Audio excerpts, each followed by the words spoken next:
চাহ মজদুৰ সংঘ জিন্দাবাদ অসম চাহ মজদুৰ সংঘ জিন্দাবাদ কল কাৰখানা বিক্ৰী কৰা হুঁচিয়াৰ অসম চৰকাৰ হুঁচিয়াৰ অসম চৰকাৰ হায় অসম চাহ মজদুৰ সংঘ জিন্দাবাদ শ্ৰমিক শ্ৰমিকৰ কণ্ট্ৰেক্টৰ মজুৰি দিবই লাগিব টকা মজুৰি দিবই লাগিব অসম চৰকাৰ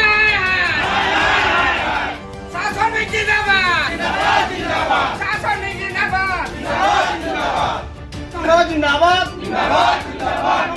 সংঘ জিন্দাবাদ শাসনিক জিন্দাবাদ আমাৰ অসম চাহ মজদুৰ সংঘৰ আমাৰ যি প্ৰত্যেকটো বাগিচাত আজি আমাৰ এই কাৰ্যসূচী এটা লোৱা হৈছে।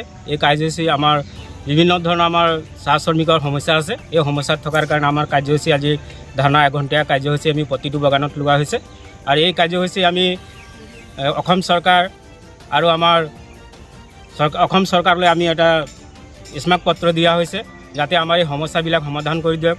আমাৰ বিভিন্ন ধৰণৰ সমস্যা আছে, যেনেকুৱা আমাৰ সমস্যাবিলাক আমাৰ প্ৰায় 9টা এতিয়া সমস্যা আছে বৰ্তমান। এই 9টা সমস্যা যাতে আমাক অসম চৰকাৰে আমাক যাতে আমাৰ এই সুবিধাখিনি যাতে আমাৰ পূৰণ কৰি দিয়ে।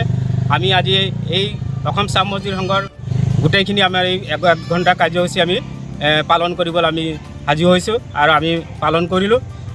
আজি আমাৰ এই সমস্যাসমূহ যাতে অসম চৰকাৰৰ আমাৰ স্মাৰক পত্ৰ দিয়াৰ পিছত যাতে আমাৰ সেই কামখিনি আমাৰ চাহ মজদুৰ ভালদৰে কৰিব বুলি আমি আশা ৰাখিছোঁ।